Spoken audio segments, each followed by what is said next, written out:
Hello friends, नमस्कार सर्वांना. Advance MPSCमध्ये तुमचं हार्दिक स्वागत आहे. मित्रांनो, आपण आज एक नवीन व्हिडिओ घेऊन आलो आहोत. सध्या मित्रांनो, राज्यसेवा पूर्वपरीक्षा ही पुढे ढकलली आहे. तारीख कधी येईल माहिती नाही. आणि जी 22 नोव्हेंबरला कंबाईनची पूर्वपरीक्षा होणार आहे त्याबद्दल पण संदिग्धता आहे. तरी पण मित्रांनो, माझं एक तुम्हाला आव्हान असेल की तुम्ही तुमचा अभ्यास चालू ठेवा आणि तुमचा अभ्यास कुठेही खंड न पडू देता तो पहिला जसा करत होता तो तसाच करा. कारण सांगता येत नाही की आयोग कधी एक्झाम घेईल किंवा शासनाकडून तसा निर्णय कधी होईल, आपल्याला काही सांगता येत नाही. म्हणून अभ्यासात खंड पडायला नको. मित्रांनो, जसं की मी मागे तुमच्यासाठी लॉजिकची सिरीज घेऊन आलो होतो. लॉजिकवर प्रश्न कसे सोडवायचे GSचे, मुख्यतः ते राज्यसेवा पूर्वपरीक्षेचे होते. पण मी आज तुमच्यासाठी घेऊन आलो आहे कंबाईंड पूर्वपरीक्षा 2019. ह्या परीक्षेमधले प्रश्न आणि त्यांचे एकदम सोर्सेस, की ते प्रश्न नक्की त्या वर्षी का आले किंवा कुठल्या सोर्समधून आले, हे महत्त्वाचं आहे. आज थोडे प्रश्न आपण इथं डिस्कस करणार आहोत. चला डायरेक्ट प्रश्नाला मी सुरुवात करतो. पहिला प्रश्न बघा, तो हिस्ट्रीमधला आहे. हिस्ट्रीमध्ये हा सेट एमधला प्रश्न आहे हे सर्व. आणि प्रश्न बघा 31 नंबरचा. उलगुलन नावाचा आदिवासी विद्रोह कोणी घडवून आणला? वन लाईनर प्रश्न होता हा. उलगुलन नावाचा आदिवासी विद्रोह कोणी घडवून आणला होता? मित्रांनो, ह्याचा अजून एक इम्पॉर्टन्स असा आहे की यावर्षी जी UPSCची एक्झाम झाली आत्ता 4 ऑक्टोबरला, तर त्या एक्झाममध्ये सेम हा प्रश्न रिपीट झाला आहे. पण आपल्याला आला होता हा 24 मार्च 2019ला. आणि त्यामध्ये बघा प्रश्न काय म्हणतोय की उलगुलन नावाचा आदिवासी विद्रोह कोणी घडवून आणला होता? आणि तुमच्या माहितीसाठी आता बघा हा प्रश्न का आला, याचं उत्तर आहे 3. याचं उत्तर आहे 3. पण याच प्रश्नाचा उत्तराचा सोर्स आपल्याला सापडतो न्यूजपेपरमध्ये. लोकमत 22 नोव्हेंबर 2018. लोकमत 22 नोव्हेंबर 2018ला एक न्यूज आली होती की उलगुलान म्हणजे काय, जाणून घ्या कुठून आला हा शब्द आणि त्याचा अर्थ, अशा टायटलची एक न्यूज होती. आणि ही न्यूज का आली होती तुम्हाला माहिती असेल, म्हणजे तुम्हाला जर आठवत असेल तर आठवा की मुंबईमध्ये बरेचसे शेतकरी आपला मोर्चा घेऊन आले होते. त्यांच्या विविध मागण्या होत्या शासनाकडे आणि त्यासाठी ते कित्येक किलोमीटर ते पायी चालत आले होते. बरेचशा म्हणजे सर्वच न्यूजमध्ये ते आली होती. तर उलगुलन म्हणजे बेसिकली असं म्हटलं जातं की आदिवासी किंवा शेतकऱ्यांनी केलेला उठाव. आणि तो शब्द कुठून आला की आदिवासींच्या आद्य क्रांतिकारक बिरसा मुंडा यांनी पुकारलेला बंड होता तो. आणि त्यावेळेस हे उलगुलान नावाचं एक आंदोलन त्यांनी सुरू केलं होतं. साधारणतः 1869मध्ये वन संरक्षण कायदा लागू करण्यात आला होता. आणि त्यामुळे जंगलावर जे सर्वसामान्यांचं जी उपजीविका होती किंवा हक्क होते, तर ते कुठेतरी त्यावर मर्यादा आल्या होत्या. त्यामुळेच आदिवासी जे आहे जंगलामध्ये राहणारे, की ते पुढे आले आणि त्यांनी हा लढा तेव्हा दिला होता. तर त्या बाबतीची सर्व माहिती ही न्यूजपेपरमध्ये तेव्हा आली होती. आणि याचंच रिफ्लेक्शन हे आपल्याला ह्या प्रश्नामध्ये झालेलं दिसतं. 24 मार्चच्या ह्या प्रश्नामध्ये उलगुलन नावाचा आदिवासी विद्रोह बिरसा मुंडा. तर मित्रांनो, तुम्हाला वेगवेगळ्या मॅगझिनमध्ये करंट अफेअर्स कवर होतील, पण काही गोष्टी अशा असतात की त्याची शक्यता नाही आहे की कवर होईलच असं नाही. म्हणून माझं एक तुम्हाला सजेशन असं असेल की ॲटलिस्ट तुम्ही न्यूजपेपर स्कॅन केले पाहिजेत. डेली एक 15-20 मिनटं तरी बघितलं पाहिजे की नवीन काय आहे का, त्यामध्ये काही वेगळी अशी माहिती येते का, एखाद्या आता वेगवेगळ्या घटना घडतात तर त्या संदर्भात म्हणजे नक्की असं आपण म्हणतो ना की कुठे बुकमध्ये समजा वाचनात नाही आली गोष्ट, तर ती तिथे येऊ शकते. त्यामुळे न्यूजपेपर बेस्ट सोर्स आहे. असे प्रश्न शक्यतो आपल्याला तिथं कवर होऊ शकतात आणि त्याचे जे मार्क आहेत ते आपल्याला नक्की मिळतील. चला पुढचा प्रश्न बघू आपण.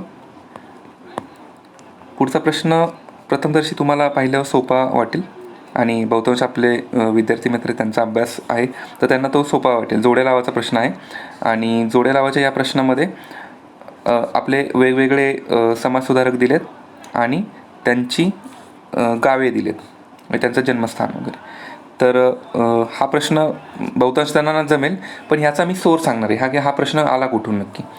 तर मित्रांनो, तुम्ही जर 11वी इतिहास जुनं पुस्तक 11वी इतिहास जर जुनं पुस्तक पाहिलं तर तिथे वेगवेगळे आपले सर्व समाजसुधारक आहेत जे वर दिले आहेत ते.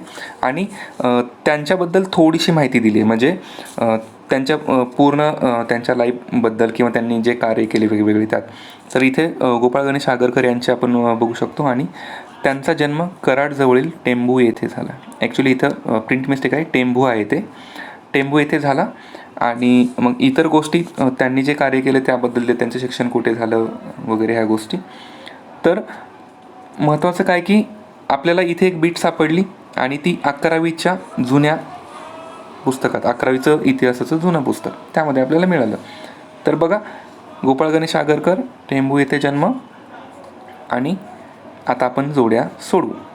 बघा, जर आपल्याला गोपाळ गणेश आगरकर यांचं जरी माहिती असेल की 3 आहे, तर बीचं 3 बघा कुठे कुठे आहे, इथे एकाच ठिकाणी. म्हणजे ऑप्शन आपला 1 नंबर उत्तर येतं, डायरेक्ट उत्तर निघतं. आणि इतर जे 3 गावं आहेत, म्हणजे जसं आता रानड्यांचं निफाड आहे नाशिकमधलं, नंतर वीरा शिंदेंचं जमखंडी संस्थान होतं, आणि गोपाळ हरी देशमुख यांचं पुणे. तर हे सुद्धा आपल्याला 11वीच्या इतिहासाच्या पुस्तकात सापडतात. त्यामुळे मित्रांनो बघा की जे राज्यशासनाचे पुस्तक असतात ते किती बेस्ट सोर्स आहे आपल्या एक्झामसाठी. म्हणजे ॲटलिस्ट आपले बेसिक प्रश्न जरी चुकणार नाहीत. आणि कंबाईनच्या परीक्षेचं जर एक बघितलं तर जो कट ऑफची एक रेंज आहे, तर ती कट ऑफची रेंज कमी होत नाही आहे. म्हणजे जसं की समजा आपण PSIसाठी म्हटलं तर 45+ कट ऑफ लागलेला आहे. किंवा STI असिस्टंट असेल तर त्यांचा तर म्हणजे त्या जागेनुसार 52+ असा काहीतरी आहे. म्हणजे ॲव्हरेज जर म्हटलं तर आपण STI असिस्टंटसाठी तुम्हाला 52, 53, 54 किंवा 55 येऊन, कधी जागा कमी असेल तर जास्त पण लागेल. आणि PSIसाठी 45+ तुम्ही धरून चाला. तर या गोष्टी म्हणजे कट ऑफ जर तुम्हाला क्लिअर करायचं असेल तर बेसिक गोष्टींना तुम्हाला डावलता येणार नाही. जे बेसिक सोर्स आहेत त्यावर नक्कीच आपण रिले राहिलं पाहिजे. म्हणजे आणि त्यातून आपले प्रश्न नक्कीच कवर होतील. तर पुढचा प्रश्न बघू आपण. पुढचा पण हिस्ट्रीचा प्रश्न आहे. बघा, 1 लाईनर अगेन, की बालविवाह, लादलेले वैविध्य या विषयावर कोणी लेखन केले, डॅश यांनी लेखन केले, असा प्रश्न आहे. तर इथे 4 आपल्याला नावं दिसत आहेत. बघा, बालविवाह व लादलेले वैविध्य या विषयावर डॅश यांनी लेखली. तर 11वी इतिहास, अगेन 11वी इतिहास जुनं पुस्तक, तर ते आपण जर वाचलं व्यवस्थित तर त्यामध्ये या चौघांबद्दल ही माहिती दिलेली आहे. पण बेहरामजी मलबारी यांच्याबद्दल जर वाचलं तर तिथं लगेच कळतं की त्यांनी बालविवाह असेल, पुनर्विवाह असेल, विधवा पुनर्विवाह, लादलेले वैविध्य असेल, यावर एकदम प्रखर भाष्य केलं आहे आणि त्याबद्दल त्यांनी विविध लेखन केलं आहे, असं त्यामध्ये स्पष्ट उल्लेख आहे. त्यामुळे इथे पण आपला आन्सर 40चं 1 येऊन जाईल, बेहरामजी मलबारी. तर आपल्याला 11वीच्या पुस्तकात ते कवर होईल. आपण चला पुढचे प्रश्न बघू. मित्रांनो, हा प्रश्न आहे आता सायन्सचा प्रश्न आहे. तर मी मुद्दामून मराठी आणि इंग्लिशमध्ये पण घेतलं आहे, कारण सायन्स शक्यतो इंग्लिशमध्ये वाचलं तर व्यवस्थित लक्षात राहतं, कारण काही मराठीमध्ये त्या शब्द खूप अवघड असतात जरासे. तर बघा, इथे आपण आता प्रश्न आधी मराठीत वाचतो मी. पावसाळ्यात आकाशात दिसणारे सप्तरंगी इंद्रधनुष्य खालीलपैकी कोणत्या नैसर्गिक घटनांचा परिणाम आहे? ठीक आहे. आणि खालीलपैकी हे ABCD हे 4 ऑप्शन्स दिलेत आपल्याला, त्या बेसवर योग्य पर्याय निवडायचा आहे. म्हणजे अ व ब फक्त, किंवा ABC फक्त, किंवा ABCD, किंवा ABD. आता या 4बद्दल दिले. मित्रांनो, मी तुम्हाला थोडंसं सुरुवातीला सांगतो या प्रश्नाला बोलायच्या आधी, की सायन्सचं प्रिपरेशन करताना जे राज्य शासनाची स्टेट बोर्ड आहेत, तर स्टेट बोर्डची पुस्तकं सर्वात बेस्ट सोर्स आहे. म्हणजे प्राथमिक सोर्स जर कुठला म्हणाल तर तो सोर्स आहे, कारण त्यामधून डायरेक्टली प्रश्न टॅप होतात, प्रश्नांचा सोर्स सापडतो. मग हे जर तुमचं एकदा चांगलं कवर असेल तर इतर गोष्टींसाठी किंवा जे गोष्टी कवर होतात त्यासाठी तुम्ही रेफरन्स बुक नक्की वापरा. पण तुर्तास प्राईम तुमची कंडिशन ही आहे की तुम्ही स्टेट बोर्डला डावलून चालणार नाही. ते कसं ते मी तुम्हाला आता दाखवतो, कारण तुम्ही डावलं तर तुमचे मार्क नक्की इथे जातील. बघा, हा 71 नंबरचा प्रश्न आहे आणि याला विचारलं आहे की आपल्याला जो रेनबो होतो, म्हणजे इंद्रधनुष्य होतो, तर ते कुठल्या नैसर्गिक गोष्टींमुळे होतो, असा प्रश्न आहे. मी ऑप्शन वाचतो. बघा, रिफ्रॅक्शन म्हणतं आहे, म्हणजेच अपवर्तन, अपस्करण, डिस्पर्शन, आणि इंटरनल रिफ्लेक्शन, अंतर्गत परावर्तन, आणि चौथा ऑप्शन आहे एक्सटर्नल रिफ्लेक्शन, असं. तर इथे आता ऑप्शनमध्ये निवडण्यास आपल्याला थोडीशी अडचण दिसेल. तर पहिली गोष्ट बघा, रिफ्रॅक्शन 4ही ऑप्शनमध्ये आहे, म्हणजे हा असणारच आहे. ठीक आहे. आता बघा, डिस्पर्शन, इंटरनल रिफ्लेक्शन आणि एक्सटर्नल रिफ्लेक्शन याबद्दल बघायचं आहे. आता ह्याचं उत्तर काढताना मी तुम्हाला डायरेक्ट सोर्स दाखवणार आहे. सोर्स बघा, 11वी फिजिक्स. 11वी फिजिक्सचं हे बुकमधलं मी डायरेक्ट कात्रण घेतलं आहे आणि त्यामध्ये बघा की डायरेक्ट टायटलच आहे असं की conditions necessary for formation of rainbow. आणि त्यामध्ये काय काय म्हटलं बघा, जनरली म्हणजे रेनड्रॉप्स वगैरे त्यामुळे होतो. तर ऑप्टिकल फेनॉमिनन आहे महत्त्वाचा रेनड्रॉप याच्यामध्ये आपल्या इंद्रधनुष्यामध्ये. तर तो कशामुळे होतो ते बघा, वॉटर ड्रॉप्स डेविएट आणि डिस्पर्स ड्युरिंग म्हणजे sunlight incident on water drop, म्हणजे सूर्यकिरणं जे पाण्याच्या थेंबावर पडतात आणि त्यामुळे काय होतं आहे की ते सूर्यकिरणं काय होत आहेत, डेविएट होत आहेत, दिशा बदलत आहेत, डिस्पर्स होत आहेत. डिस्पर्स शब्द बघा, ड्युरिंग रिफ्रॅक्शन, डिस्पर्स रिफ्रॅक्शन. आणि इंटरनली बघा, इंटरनली रिफ्लेक्ट, इंटरनली रिफ्लेक्ट ब्रॅकेटमध्ये काय दिली, नॉट टोटल इंटरनली. पण इथे काय म्हणते, इंटरनली रिफ्लेक्ट म्हणजे डिस्पर्स, रिफ्रॅक्ट आणि इंटरनली रिफ्लेक्ट. मग बघा ऑप्शन आपले पहा, ड्युरिंग रिफ्रॅक्ट म्हटलं होतं, ए तर सर्वीकडे आहे, डिस्पर्स होतात ते, आणि इंटरनल रिफ्लेक्ट. आणि तिथे काय म्हणत होते की नॉट टोटल इंटरनल रिफ्लेक्ट. ठीक आहे.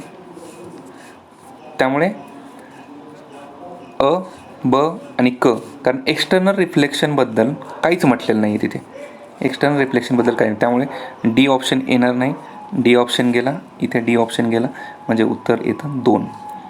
कारण हे इतर ज्या 3 गोष्टी आहेत म्हणजे इंटरनल रिफ्लेक्शन असेल, रिफ्रॅक्शन असेल आणि डिस्पर्शन आपल्याला क्लिअरली सोर्समधून सापडते. सोर्स पुन्हा येतात बघा, मी मुद्दामून सोर्स घेऊन आलो आहे कारण आपल्याला प्रश्न डायरेक्ट इथून सोडवता येऊ शकतात. हे बघा, डिस्पर्स, रिफ्रॅक्ट आणि इंटरनली रिफ्लेक्शन. मित्रांनो, मी हेच सांगेल की तुम्ही वारंवार जर स्टेट बोर्ड वाचले चांगले, त्याची रिव्हिजन केली तर तुम्हाला त्याचा फायदा नक्की होईल. आपण आता पुढचा प्रश्न बघू. पुढचा प्रश्न अगेन सायन्स आहे. बघा, मी मराठी आणि इंग्लिशमध्ये घेतला आहे पुन्हा. प्रश्न एकदा मराठीत वाचू आपण, की खालीलपैकी कोणते विधाने ध्वनीसाठी बरोबर आहेत, साऊंडच्या बाबतीत योग्य आहेत असं विचारलं आहे. आणि हे आपल्याला 4 ABCD दिले आहेत, त्यापैकी अ, ब, अ, क, ब, क आणि कड असे आपल्याला निवडायचे आहेत ऑप्शन. मित्रांनो, मी थोडा इंग्लिशमध्ये प्रश्न वाचतो, कारण इंग्लिशमध्ये मी सायन्सचा जे बुकमधून सोर्स घेतला आहे तो इंग्लिश बुकमधून घेतला आहे. तर बघा, आपल्याला विचारलं की साऊंड वेव्सबद्दल, म्हणजे साऊंडबद्दल काय खरे आहे ते विचारले. बघा, sound waves are transverse waves असं म्हटलं आहे. तर तुमचा अभ्यास असेल, तुम्हाला ते सोडवता आलं तर खूप चांगली गोष्ट आहे. पण मी तुम्हाला आता अगेन सोर्स दाखवेल. तत्पूर्वी दुसरं एक स्टेटमेंट असतं की Audible sound waves have frequency range 20 kHz and above, 20 kHz आणि अबो असं म्हटलं आहे. पुढचं स्टेटमेंट आहे sound waves require medium for propagation, की साऊंडला बाबा काही माध्यम लागतं, साऊंड वेव्स पास होण्यासाठी माध्यम लागतं असं एक स्टेटमेंट आहे. आणि दुसरा हा म्हणजे शेवटचा आहे की non periodic sound waves are term as noise. Noise म्हणजे काय, गोंगाट, जनरली गोंगाट म्हटलं जातं, गोंधळ वगैरे. तर अनियतकालिक ध्वनी तरंगांना गोंधळ असे म्हटले जाते. तर बघूया नक्की आपला सोर्स बघू आपण आता. सोर्स आहे again state board. State board कुठलं, 11वी फिजिक्स, चॅप्टर नंबर 8 साऊंड नावाचा चॅप्टर आहे. आणि त्यातलं पण page number with page number आलो आहे मी. तर पहिलं बघा, पेज नंबर 142 आहे की टाईप्स ऑफ वेव्ज आहे. आणि त्यामध्ये मेकॅनिकल वेव्ज नावाचं एक टायटल आहे. त्यात बघा, a wave is said to be mechanical if mechanical medium is essential for its propagation. म्हणजे इथे काय म्हटलं आहे, माफ करा चुकून थोडंसं चुकीचं वाचलं. इथे बघा की मेकॅनिकल वेव्ह कधी म्हटलं जाईल, मटेरियल मीडियम इसेन्शियल असेल, म्हणजे गरजेचं असेल कशासाठी, प्रपोगेशनसाठी. मटेरियल मीडियम म्हणजे की काहीतरी मटेरियल मीडियम असायला हवं, तेव्हाच त्या साऊंड वेव्स म्हणजे तेव्हा त्या मेकॅनिकल वेव्स जातील. आणि ह्या मेकॅनिकल वेव्सची उदाहरणं काय दिलीत बघा, की एक्झाम्पल्स काय दिलेत, वॉटर वेव्स, नंतर wave along stretch string, seismic waves आणि महत्त्वाचं म्हणजे साऊंड वेव्स. तर मग साऊंड वेव्स ह्या कोणत्या आहेत, तर ह्या मेकॅनिकल वेव्स आहेत. आणि त्यापुढेही जाऊन साऊंड वेव्स ह्या म्हणजे मेकॅनिकल वेव्हलाच लॉन्जिट्युडनल वेव्ह म्हणतात. हे आता बघा पेज नंबर 145 वरचं आहे ते. आणि यामध्ये काय म्हटले की sound waves are longitudinal wave, हे महत्त्वाचं आहे. म्हणजे 1 नंबरचा जो ऑप्शन होता आपला इथे बघा, साऊंड वेव्ज इथं ट्रान्सव्हर्स वेव्ह म्हटले, तर साऊंड वेव्ह हे लॉन्जिट्युडनल वेव्ह आपण वाचलं, म्हणजे एक ऑप्शन गेला हा चुकीचा. ठीक आहे, म्हणजे एक जर चुकीचा असेल तर ए जिथे आहे तो ऑप्शन गेला, उरले 2, बी अँड सी आणि सी अँड डी, म्हणजे सी दोन्हीकडे, म्हणजे सी हा बरोबर आहे. म्हणजे न वाचता आपल्या इलिमिनेशनने आन्सर आलं. आपण आता 4बद्दल बघू नक्की काय आहे, किंवा बीबद्दल. तर 4चा पण आपल्याला सोर्स सापडतो. 4 नंबरचं जे आहे स्टेटमेंट बघा, नॉईजबद्दल दिलं आहे. आणि 11वीच्याच पुस्तकामध्ये चॅप्टर नंबर 13 पेज नंबर 239वर नॉईज दिलं आहे. आणि नॉईजची डेफिनेशन काय दिली, की a random unwanted signal is called as noise. Random म्हणजे काय, की ज्या अनियमित तो, त्याला काय तो असा कंटिन्युअस नाही आहे, तो रँडम कसाही येतो. तर हा शब्द महत्त्वाचा आहे, रँडम अनवॉन्टेड सिग्नल. मग बघा परत आणखीन आपण स्टेटमेंट वाचू आपल्या प्रश्नामधलं. इथे म्हटलं आहे नॉन पिरियोडिक साऊंडचाच अर्थ होतो अनियतकालिक, म्हणजेच रँडम. आणि आपल्याला मित्रांनो आता इथं उत्तर मिळतं. आपण ऑलरेडी 2 ऑप्शन कट केले होते आणि आपल्याला हे स्टेटमेंट आपलं राईट निघालं, म्हणजे डी बरोबर आहे. म्हणजे हा ऑप्शन पण गेला, आपलं उत्तर आलं 4. बघा मित्रांनो एवढं सोपं आहे. अगेन मी दुसऱ्या पद्धतीने एक सांगेल याचं उत्तर. बघा शेवटचं आपण जर नॉईजचं वाचलं होतं, की रँडम जे सिग्नल असतात, रँडम अनवॉन्टेड सिग्नल, तर त्याचा अर्थ होतो नॉईज. मग बघा हे जर तुम्हाला माहीत असेल, डी माहीत असेल, तर डी बघा इथे नाही आहे, इथे नाही आहे, 2मध्ये पण नाही आहे, तर ऑप्शन होतो 4. म्हणजे तुम्हाला बाकी स्टेटमेंट नाही वाचले तरी पण ॲन्सर निघू शकतं. पण असं करायचं नाही, स्टेटमेंट 1 बाय 1 वाचत जायचं आणि कोणतं योग्य आहे ते विचारलं आहे आपल्याला. तर इथे महत्त्वाचं सांगायचं आहे की 11वीचं जे फिजिक्सचं पुस्तक आहे ते खूप महत्त्वाचं आहे. त्यामध्ये आपल्याला मेकॅनिकल वेव्ज असेल, लॉन्जिट्युडनल वेव्ह असतील आणि हे नॉईज वगैरे, म्हणजे साऊंड बाबतीत आपल्याला सर्व गोष्टींचं तिथे आहे. तुम्ही ते चॅप्टर्स सारखे वारंवार वाचा म्हणेल मी, त्यांची रिव्हिजन करा. एक्झामला हे खूप महत्त्वाचं आहे. आता बघा पुढचा प्रश्न अगेन सोपा आहे. तुम्हाला तो ऑब्वियसली सोपा वाटेल, पण मी त्याचा सोर्स घेऊन आलो आहे, त्यामुळे तुम्हाला सांगेल की बघा प्रश्न असा आहे की अणूच्या 3ऱ्या कक्षेत जास्तीत जास्त डॅश डॅश इलेक्ट्रॉन असू शकतात. अणूची कक्षा म्हणजे आपण म्हणलं की, आता मी थोडंसं एक ड्रॉ करतो. गोल नाही आहे, पण आता समजा गोल आहे. मध्ये अणू आहे, ही पहिली कक्षा आहे, दुसरी कक्षा आहे, तिसरी कक्षा आहे. तर 3ऱ्या कक्षेमध्ये जास्तीत जास्त इलेक्ट्रॉन किती असू शकतात, हा प्रश्न आहे. आणि मित्रांनो जनरली ह्याचा एक फॉर्म्युला पण आहे म्हणा, की 2n त्याचा स्क्वेअर, 2n² हा फॉर्म्युला आहे. म्हणजे आता बघा हे कॅल्क्युलेशन म्हणजे फॉर्म्युलेन सोडवलं तर याचं उत्तर निघतं. जसं की n म्हणजे काय, कक्षा नंबर असतो, मग 2 गुणिले 3चा स्क्वेअर, मग 3चा स्क्वेअर काय, 9, 9 गुणिले 2 किती येईल, 18 येईल. पण हे जर तुम्हाला माहीत नसेल, म्हणजे किंवा हे माहिती असेल तुम्हाला तर तुम्हाला सोडवता येईल, पण माहिती नसेल आणि तुम्ही जर फक्त वाचलं असेल स्टेट बोर्डमध्ये असं की एका 1 लाईनरमध्ये दिलं आहे, तर ते तुम्हाला आठवू शकतं आणि तुम्हाला उत्तर निघू शकतं. म्हणजे इथे किती येईल, 18 हे उत्तर येईल, 2 नंबर ऑप्शन.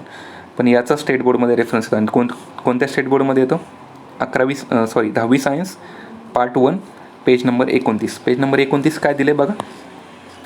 आता तुम्ही म्हणाल हे नक्की हे काय दिलं आहे, तर जी चॅप्टरच्या शेवटी बघा एक्झरसाईज असते आणि त्या एक्झरसाईजमध्ये वेगवेगळे म्हणजे रिकाम्या जागा दिल्या असतात, जोड्या जागा दिल्या असतात, काही प्रश्न दिले असतात आणि काही कारणे द्या वगैरे असं दिलेलं असतं.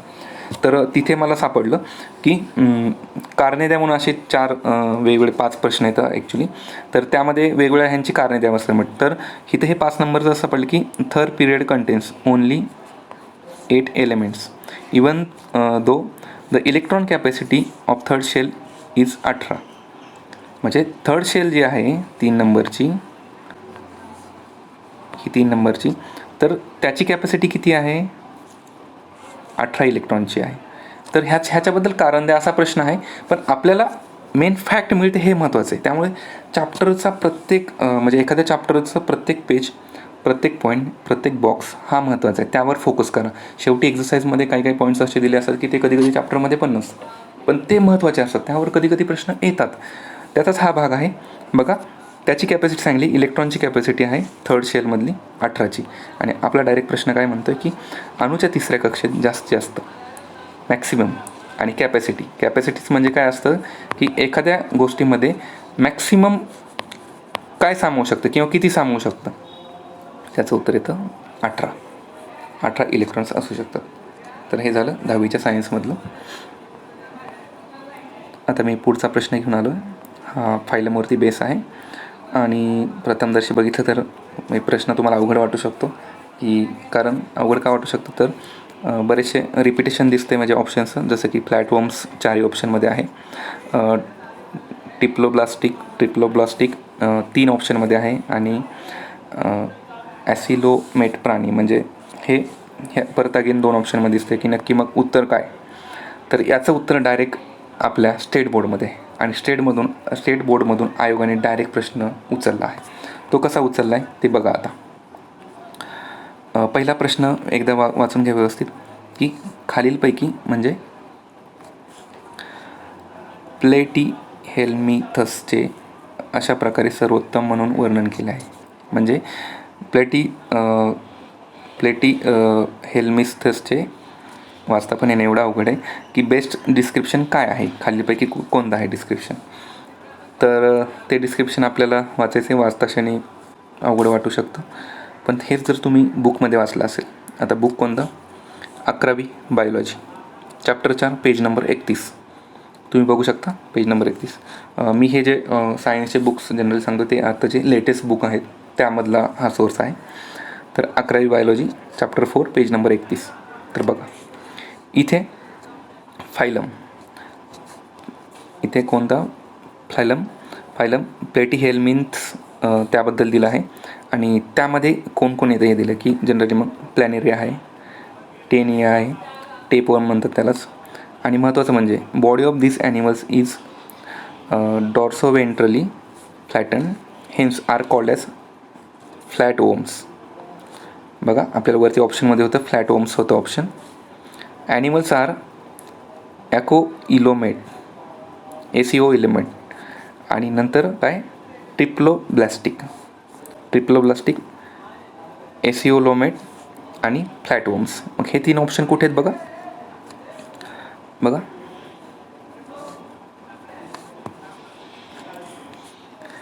एसिलोमेट होता आपल्या ऑप्शनमध्ये, ट्रिप्लोब्लास्टिक होता, फ्लॅटवर्म्स होता. आपलं उत्तर आहे 1. आणि हे उत्तर डायरेक्ट आपल्याला डायरेक्ट कुठे मिळतं? डायरेक्ट 11वीच्या बुकमध्ये मिळतं, 11वी बायोलॉजी. मित्रांनो, तुम्ही जर सायन्सचे स्टेट बोर्ड चांगले वाचले असेल तर तुम्हाला हे प्रश्न तुमचे चुकणारच नाहीत. सायन्सचे तुमचे बरोबर येतील. जनरली सायन्सबद्दल एक तक्रार असते की सायन्स खूप डिफिकल्ट आहे, सायन्सचा सोर्स सापडत नाही आणि सायन्स आम्हाला त्यामुळे खूप अवघड होतं. सायन्समध्ये लिटरली निगेटिव्ह पण मार्किंग होते. तर हे टाळण्यासाठी तुम्ही जर स्टेट बोर्ड चांगले केले तर तुम्हाला त्याचं उत्तर तिथेच सापडेल. आता अजून मी पुढचा प्रश्न घेतो. बघा, प्रश्न सोपा आहे, तुम्हाला जमेल. पण प्रश्न आहे, 1 सेकंड. प्रश्न आहे, खालीलपैकी वनस्पतींमध्ये कोणता मूलद्रव्य त्याच्या कार्याशी चुकीच्या पद्धतीने जोडला आहे? थोडक्यात काय की चुकीची जोडी ओळखायची आपल्याला, की जे मूलद्रव्य आहेत आणि त्यांचं वनस्पतींमध्ये कार्य काय आहे हे विचारलं आहे. आणि त्यातली एक 4पैकी कोणती तरी चुकीची जोडी आहे. तर बघूया. आता नायट्रोजन दिलं आहे. नायट्रोजनबद्दल ही माहिती पुढे, component of nucleic acids, protein, hormones, coenzyme. Magnesium, component of chlorophyll. नंतर phosphorus, component of nucleic acid, ATP, some coenzymes. आणि sulphur, component of nucleic acids. तर बघूया काय. तर याचा सोर्स अगेन आय रिपीट, या क्वेश्चनचा सोर्स 12वी बायोलॉजी चॅप्टर 7 पेज नंबर 145 तुम्ही बघू शकता. आणि आपल्याला डायरेक्टली इथं चार्ट दिला आहे आणि हा चार्ट खूपच महत्त्वाचा आहे.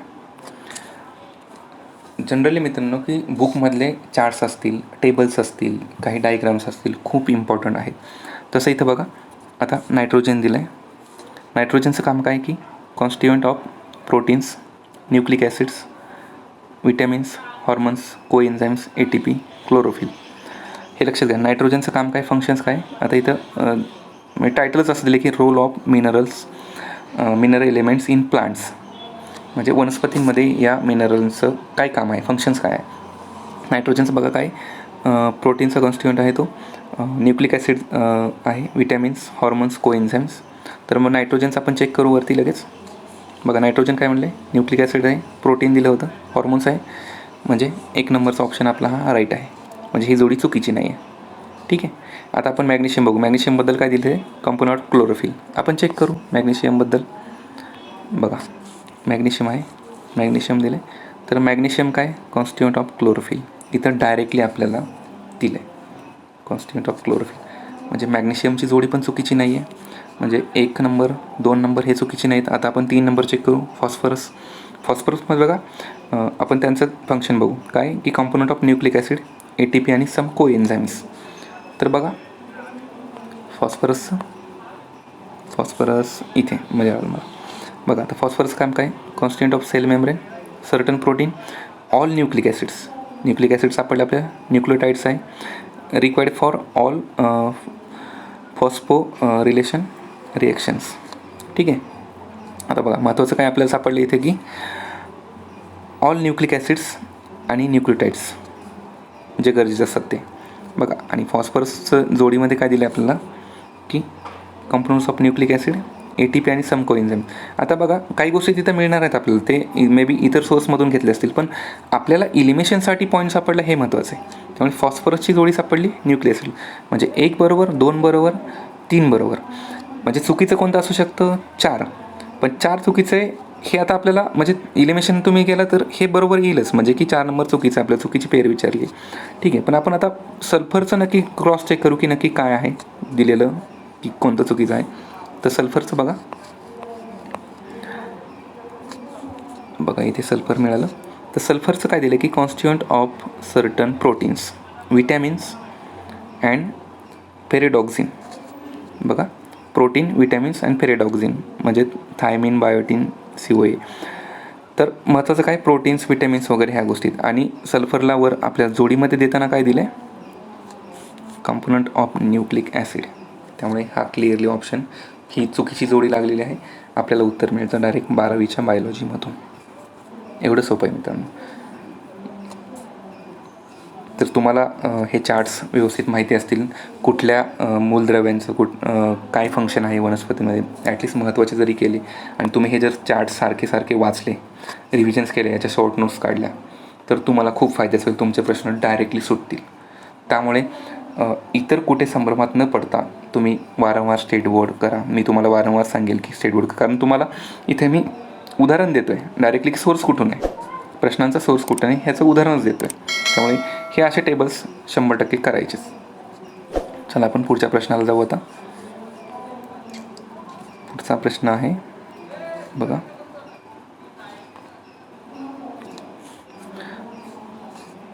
प्रश्न वाचतो मी मराठीमध्ये आधी. खालीलपैकी कोणते रासायनिक पदार्थ चेतासंवेदना वाहक म्हणून प्रमाणित केले आहेत. चेतासंवेदना वाहक म्हणजेच काय, न्यूरोट्रान्समीटर्स. खालील कुठले केमिकल सबस्टन्स हे ऑथेंटिकेट केले आहेत, म्हणजे प्रमाणित केले आहेत की चेतासंवेदना वाहक आहेत म्हणून ते. तर खाली हे 4 ऑप्शन्समध्ये वेगवेगळे केमिकल्सची नावं दिली आहेत. मी इंग्लिशमध्येच वाचतो म्हणजे आपल्याला सोर्सकडे लगेच जाता येईल. तर बघा पहिला आहे काय, ॲसेटिल कोलाइन, नंतर गॅमा अमायनोब्युटेरिक ॲसिड, दुसऱ्यात आहे डोपामाइन, नोराड्रेनालिन, नंतर lysine histamine, pyruvic acid, acetyl COA. तर याच्या डायरेक्ट मी सोर्सला जाईल. आता सोर्स आहे आपला अगेन 12वी बायोलॉजी. 12वी बायोलॉजीत काय म्हणते, न्यूरोट्रान्समीटर्सबद्दल 12वीच्या बायोलॉजी खूप दिलं आहे. तर पहिली गोष्ट पेज नंबर 172. पेज नंबर 172ला एक बॉक्स आहे आणि त्या बॉक्समध्येच आपल्याला सापडतं. बघा बॉक्समध्ये काय म्हटले की रेग्युलेशन ऑफ कार्डियक ॲक्टिव्हिटी, त्याबद्दलचा तो बॉक्स आहे आणि त्याबद्दल डिटेल दिला आहे.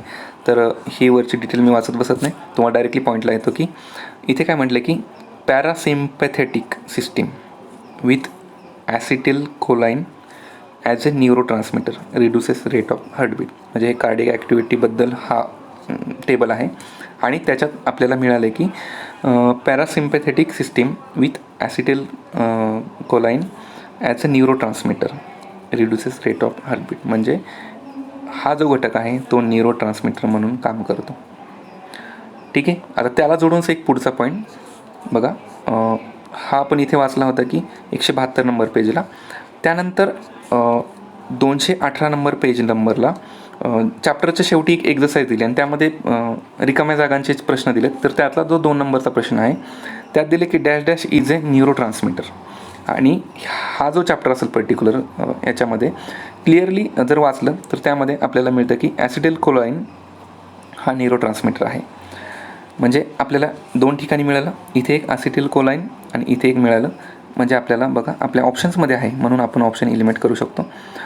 तर पहिल्याच ऑप्शनमध्ये आहे की ॲसिटिल कोलाइन. ह्या दुसऱ्याचं जरी आपल्याला ऑप्शन म्हणजे सापडत नाही तरी पण आपल्या एलिमिनेशनसाठी हे महत्त्वाचं आहे. तर ए सापडलं मला. तर ए कुठे कुठे आहे ते बघा. क्लिअरली मला 4 नंबर ऑप्शन गेला CND आणि 2 नंबरचा ऑप्शन गेला CND. म्हणजे इथे डायरेक्टली मला ओनली ए आणि A आणि B आता या दोनपैकी निवडायचं. तर या दोनपैकी आता मला ए तर दोन्हीकडे आलं आहे म्हणजे ए राईट आहे. आता बीबद्दल फक्त बघायचं की बी राईट आहे की रॉंग आहे. तर अगेन 12वी बायोलॉजी बघा, मी तुम्हाला सोर्स दाखवतो. 12वी बायोलॉजीमध्ये सोर्स 2 ठिकाणी मिळतो. अगेन 241 पेज नंबर आहे. 241 पेज नंबरला इथं क्लिअरली दिलं आहे की न्यूरोट्रान्समीटर डोपामाइन त्याबद्दल येतं. आणि इथे पुढे त्याच्याच पुढे थोडे गेले की कोकेन आहे जे की नशेची द्रव्य आहेत त्याच्याबद्दल आहे कोकेन. आणि कोकेनमध्ये काय म्हटलं की कोकेन काय करतं, it increases level of neurotransmitter dopamine. Dopamine मिळालं आपल्याला. तर बघा आता डोपामाइन आपल्या 2 नंबरच्या ऑप्शनमध्ये काय आहे की डोपामाइन. आणि सेम तुम्ही ह्या 12वीच्या बुक बायोलॉजीमध्ये बघितलं तर नोरा ॲड्रेनालिन हे जर वाचलं तर ह्यावर पण पूर्ण डिटेल आणि ते पण एक न्यूरोट्रान्समीटर म्हणून काम करतं. तर म्हणजे डोपामाइन पण आपल्याला मिळालं, ॲसिटिल कोलाइन पण मिळालं आणि नोराड्रेनालिन पण आहे बुकमध्ये. मी ती घेतलं नाही इथे पण तुम्ही वाचलं तर तुमच्या लक्षात येईल. म्हणजे आपला ऑप्शन ऑलरेडी आपण C कट केला होता म्हणजे 4 नंबर पण कट केला आणि 1 आणि 3मध्ये आपल्याला निवडायचं होतं. तर आपल्याला 2 म्हणजे B पण बरोबर निघला आणि आपल्याला आपलं उत्तर निघतं option number 3 A and B. तर हे उत्तर आपण काढलं 12वी बायोलॉजीच्या बुकमधून. तर मित्रांनो असे वेगवेगळे प्रश्न आहेत, असे त्यांचे सोर्स आहेत. सायन्सचे असतील, हिस्ट्रीचे असतील आणि इतर पुस्तकं म्हणजे इतर सब्जेक्टचे पण सोर्स आहेत.